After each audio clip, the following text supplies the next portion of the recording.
한 3년 전쯤입니다. 큰 맘을 먹고 무선 청소기를 구입했었습니다. 한 60만 원이나 하는 비싼 제품이었는데요. 가성비가 갓성비라는 말에 마음을 빼앗겨 사고 말았습니다. 그런데 웬걸 막상 1년도 안 돼서요. 수시로 고장이 나기 시작하더니 수리도 원활하지 않아 한 달 가까이 청소기를 사용하지 못한 적도 있었습니다. 그러다 결국 구매하는 비용보다 수리비가 더 많이 발생하는 지경에까지 이르러서 사용하지 못하게 됐습니다. 여러분들은 어떻습니까? 가성비가 좋다는 말에 구입했는데 막상 손이 잘 가지 않거나 품질이 그 정도 되지 않아 실망을 경험한 적이 있지는 않습니까? 가성비가 좋다는 말에 그 식당에 가서 그 메뉴를 선택했는데 예상보다 별로여서 실망한 경험이 있지는 않습니까? 그런데 우리는 생각해 보면요. 요즘 삶의 모든 영역을 이 가성비, 즉 투자 대비 가치로, 비용 대비 가치로 평가하고 있다는 것을 알 수 있습니다. 단지 물건뿐만이 아닙니다. 친구 관계, 연애, 심지어 자기 자신까지도 나는 투자한 만큼의 결과를 얻고 있는가라는 효율의 기준으로 평가하곤 합니다. 그렇다면 우리는 왜 이토록 가성비와 효율에 집착하게 됐을까요? 그것은 이 시대가 너무나 빠르게 또 각박하게 돌아가기 때문입니다. 지난번에 성과의 우상에 대해 살펴봤는데요. 이제 성과를 내는 것으로도 부족합니다. 결과를 내는 것만으로는 부족합니다. 더 짧은 시간에 더 적은 최소의 노력으로 최대의 결과를 내야 합니다. 이 흐름에 휩쓸리면요, 그리스도인조차도 사람을 성능으로 평가하게 되는 것을 경험하게 됩니다. 말을 잘하는 사람, 정답을 잘 알거나 찾는 사람, 어딘가에 빨리 적응하는 사람, 이런 사람은 괜찮은 사람이 되고 그 반대면 스스로를 혹은 타인을 문제 있는 사람이라고 여깁니다. 느린 사람, 쉽게 지치는 사람, 감정에 휘둘리는 사람, 반복된 실패와 무기력 속에서 허우적대고 있는 나, 이런 나는 쓸모없는 사람 아닐까라는 질문을 스스로에게 해보게 되는 것이죠. 그런데 문제는 이것이 우리 신앙에도 들어와 있다는 점입니다. 한 청년이 이렇게 말했습니다. 목사님, 저는 진짜 교회를 열심히 다녔고요. 말씀도 듣고 순종하려고 했는데 제 인생은 왜 이렇게 꼬이는 걸까요? 진짜 이게 맞는 길일까 싶어요. 저는 이 말을 들으며 마음이 많이 아팠습니다. 왜냐하면 이 청년이 신앙이 없는 것이 아니기 때문입니다. 세상이 심어준 기준으로 자신을 평가하고 있었기 때문입니다. 내가 기도한 만큼 변화가 없다면, 내가 헌신한 만큼 피드백이 오지 않는다면, 예배를 드려도 아무런 감동이나 마음의 움직임이 없다면, 우리는 이건 시간 낭비야 라고 말하고 싶은 유혹을 받습니다. 그러나 그것은 신앙의 실패가 아니라 우리가 가지고 있는 기준이 잘못된 것입니다. 여러분, 그렇다면 신앙이란 무엇으로 해야 될까요? 신앙을 가지고 있는 우리는 무엇으로 살아야겠습니까? 신앙은 효율이 아닌 사랑의 관계입니다. 하나님은 우리가 드리는 예배나 봉사를 투자로 계산하지 않으십니다. 하나님은 우리가 하나님의 자녀이기 때문에 우리를 사랑하십니다. 우리는 종종 묻습니다. 나는 하나님께 얼마나 쓸모있는 존재입니까? 내가 저 사람보다, 내가 그들보다 더 무엇이 낫습니까?를 증명하고자 애씁니다. 그래서 하나님이 나를 쓰시는 것이 다른 사람을 쓰는 것보다, 나와 관계하는 것이, 나를 사랑하는 것이 다른 사람들을 사랑하는 것보다 더 하나님께 이득이어야만 할 것 같은 느낌을 받게 되는 것이죠. 그런데 하나님은 이렇게 말씀하십니다. 나는 너의 효율을 보고 너를 선택한 것이 아니란다. 너를 사랑해서 너를 불렀단다 라고 말이죠. 이것을 잘 보여주는 사례가 오늘 본문에 나와 있습니다. 오늘 우리가 읽은 본문은 예수님이 천국, 즉 하나님 나라를 설명하면서 들려주시는 비유입니다. 그러니까 하나님 나라의 효율성과 관련해서 우리에게 들려주는 메시지가 있다는 것이죠. 어느 날 이른 아침 한 포도원 주인이 시장에 나갑니다. 그는 그날 일할 품꾼들을 고용합니다. 그리고 품삯을 약속합니다. 한 데나리온이라고 나와 있죠.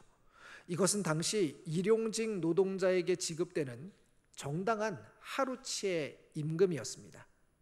그런데 문제는요, 주인이 이른 아침에 한 번 사람들을 고용한 것으로 끝나지 않고 계속해서 인력 시장에 나가서 사람들을 더 고용했다는 점입니다. 오전 9시에 또 나가서 사람들을 데려오고 정오에도 데려오고 오후 3시에도 데려오고 심지어 하루 일이 거의 다 끝나가는 오후 5시에도 사람을 데려옵니다. 보통의 주인이라면 아침에만 사람을 고용하고 끝낼 것입니다. 고용의 특성상 그것이 사람을 쓰는 가성비가 가장 좋기 때문입니다. 하지만 이 주인은 다릅니다. 반복적으로 끊임없이 그리고 굉장히 짧은 시간 동안 반복해서 조급하게 사람들을 구하러 움직입니다. 이상하지 않습니까? 왜 그랬을까요? 주인이 묻습니다. 오늘 말씀 6절과 7절인데요. 우리 같이 한번 읽어보겠습니다. 6절과 7절입니다. 같이 읽습니다. 제 11시에도 나가보니 서 있는 사람들이 또 있는지라. 이르되 너희는 어찌하여 종일토록 놀고 여기 서 있느냐. 이르되 우리를 품꾼으로 쓰는 이가 없음이니이다. 이르되 너희도 포도원에 들어가라 하니라. 아멘. 저는 이 말이 참 가슴 저미게 다가옵니다. 품꾼들이 무엇이라고 대답하고 있습니까? 나는 아무에게도 필요 없는 사람 같습니다 라고 말합니다. 혹시 여러분 중에도 스스로를 쓸모없는 존재라 여기며 주저앉고 싶은 분들이 있지 않습니까? 예수님은 이런 사람들에게 말씀하십니다. 나는 너를 포기하지 않았다. 나는 지금도 너를 부르러 나간다 라고 말이죠. 자, 이제 일이 끝나고 품삯을 줄 시간이 왔습니다. 주인은 가장 늦게 일한 사람부터 부릅니다. 그리고 그들에게 한 데나리온을 줍니다. 이건 계산상 완전히 맞지 않는 행동입니다. 1시간밖에 일하지 않았는데 하루치 임금을 준다고요. 그걸 보고 있던 아침부터 일한 사람들은 어땠을까요? 아마 속이 뒤집어졌을 것입니다. 그리고 이렇게 생각했을 것입니다. 그러면 아침 일찍부터 와서 일한 우리는 한 5데나리온쯤 주는 건가? 기대했을 것입니다. 하지만 그들도 동일하게 한 데나리온을 받게 됩니다. 그러자 그들은 불만을 토로합니다. 우리가 더 열심히 일했는데 왜 똑같은 대우를 받습니까? 일찍 온 사람들은 정말 억울했을 것입니다. 열심히 준비하고 오래 버틴 사람일수록 더 보상받고 싶은 것, 그것이 세상이 말하는 공정이니까요. 그게 바로 효율의 논리, 가성비의 계산법입니다. 그런데 여기서 주인은 놀라운 대답을 합니다. 13절 말씀입니다. 우리 13절 같이 한번 읽겠습니다. 주인이 그 중에 한 사람에게 대답하여 이르되 친구여 내가 내게 잘못한 것이 없노라. 내가 나와 한 데나리온의 약속을 하지 아니하였느냐. 그리고 나서 14절에 이렇게 이야기합니다. 내 것을 가지고 내 뜻대로 주는 것이 나쁜 것이냐라고 질문하지요.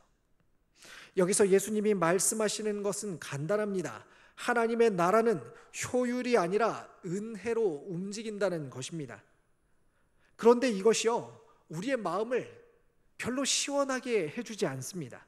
왜냐하면 주인의 행동이 형평성에 어긋난다고 생각하기 때문입니다.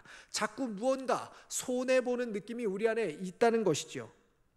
우리는 대체로 우리 자신이 새벽 일찍부터 와서 일한 사람이라고 생각합니다.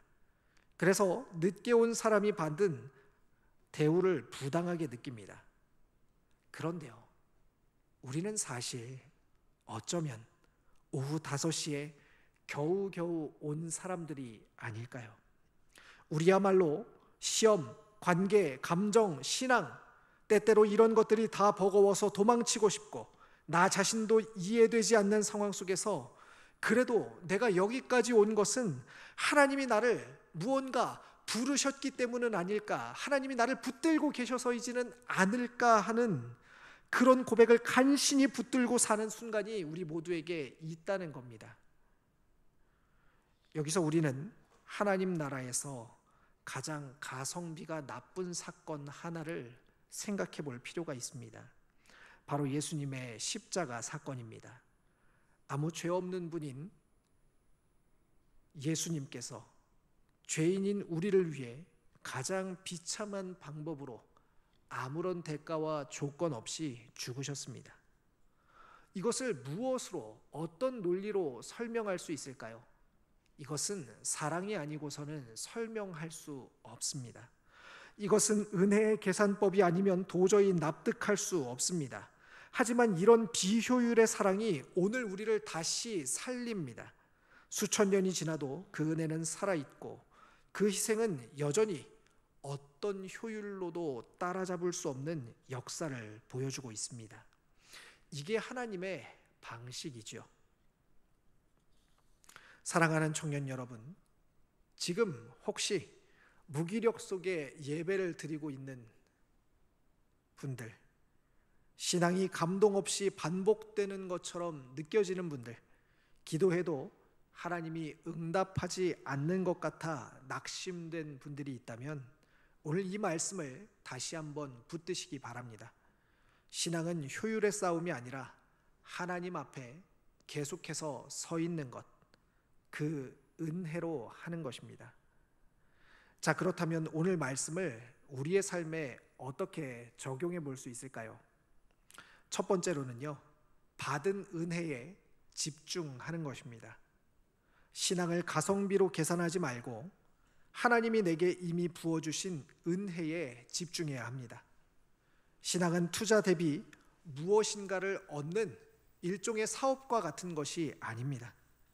이미 받은 구원, 이런 나를 사랑하시는 하나님의 은혜와 사랑에 집중하면 내 존재가 분명해지고 그 존재로 사는 것입니다. 매일 받은 은혜를 한 가지씩 감사로 고백해 보십시오. 메모장이나 SNS 같은 곳에 기록해 보셔도 좋을 것 같습니다. 두 번째로요, 다른 일을 가능성의 눈으로 보시기 바랍니다. 속도나 성과보다 하나님의 시선으로 우리 서로를 좀 바라보면 좋겠습니다. 저도 한때는 왜 저러지? 이렇게 기다려줬는데 왜 바뀌지 않지? 이걸 또 해야 하나? 언제까지 해야 하지? 이런 마음이 들 때가 있었습니다. 그러나 여러분보다 더 심각했던 저를 목사까지 만들어서 여기에 세우신 하나님의 은혜가, 그 비효율이 저를 여전히 기다리는 목사로 만들었습니다. 그런데 놀랍게 그렇게 기다린 청년들이 때가 되면 다 돌아오고 다 잘 크고 있습니다. 사랑하는 청년 여러분, 멀리 보십시오. 여러분 자신에게도 다른 지체에게도 선하게 인도하시는 하나님을 보십시오. 그런 마음으로 좀 격려하십시오. 마지막 세 번째로요, 여름 사역을 사랑과 희생으로 준비하시기 바랍니다. 이제 학생들은 기말고사가 다가오고 있고요, 교회는 여름 사역을 준비하는 시즌으로 돌입했습니다. 그런데 사역에서 효율만 따지게 되면 시간과 비용만 계산하게 되고 기쁨도 없어집니다. 그러나 나를 효율로 부르시지 않으시고 오래 참고 기다려서 하나님의 역사에 동참하게 하시는 그 하나님의 은혜로 시작하면 기쁨과 감사가 넘칩니다. 내가 받은 은혜로 누군가를 살리게 하소서라고 기도하며 사역하시기 바랍니다. 사랑하는 청년 여러분, 하나님은 우리를 가성비로 평가하지 않으시는 분입니다. 그분 우리의 실패와 더딤과 무기력 속에서도 여전히 오늘 우리를 부르고 계십니다. 예수님의 십자가는 세상에서 가장 비효율적인 사랑처럼 보이지만 그 은혜는 지금도 가장 위대한 갓성비로 남아 있습니다. 그러니 우리 이렇게 고백합시다. 저를 따라서 이렇게 고백해 보겠습니다. 주님, 나는 효율로 사는 존재가 아니라 은혜로 부르심 받은 존재입니다. 나의 느림도 무기력도 실패도 주님의 계산법 앞에서는 귀한 작품이 되게 하소서. 오늘 우리 이 말씀을 기억하면서요, 함께 찬양하겠습니다. 하나님의 부르심에는 후회하심이 없습니다. 나를 일찍 부르기도, 때로는 나를 늦게 부르기도, 때로는 나를 그 부르심이 더디게 느껴질 때에도 하나님의 부르심에는 후회하심이 없습니다. 그분의 신실하신 부르심을 따라서 오늘 우리의 삶으로 걸어갑시다. 함께 찬양.